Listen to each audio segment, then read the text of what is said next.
Jeremy Mahon, and this is War Training Center. Here at War, we just have a very strong work ethic. We believe in just outworking your opponent, being able to push them all the way through, to the end of the match.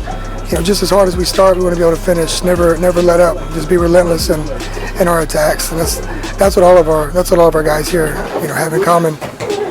Here, I think we have a combination of both no-gi fighters and MMA fighters. The majority of the jiu-jitsu we do here is no-gi, or it's wrestling, without a gi. So the guys are very comfortable in no-gi grappling. Even our MMA really emphasizes the grappling portion of it, and control, positional control is a huge thing here.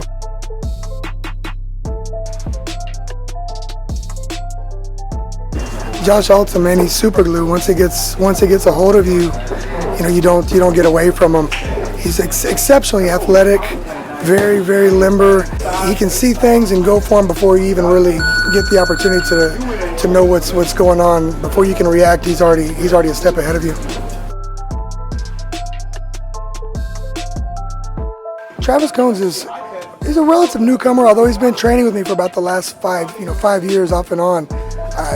Travis is very diligent in his work for his conditioning and his strength. He's not only one of the strongest guys you'll ever see, but he's also one of the most flexible, and he has the ability to keep that strength for the duration of any match. I've seen this guy go for 2-3 hours without ever tiring. It's pretty incredible when you see it all together like that. Yeah, everyone sees Josh Walker now for what he's doing in the MMA world here. He's 4-1 as an amateur, and he's got a lot of fights going this year.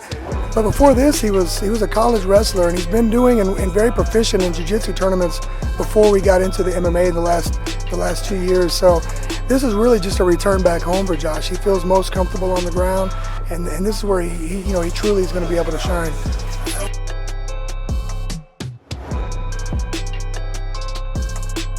In all 3 matches, I see these guys having the skill and the ability to take these matches into deep waters, and as the opponent starts struggling for air, struggling for breath, start to drown them. So catching submissions, I'm not looking at anything early in the matches, although I wouldn't be surprised to see an early submission. But I see these guys creating opportunities and just taking advantage of the fact that they're going to be the better shape, more conditioned athlete. And as the match goes on, the opponent's going to make a mistake, and they're going to capitalize on it.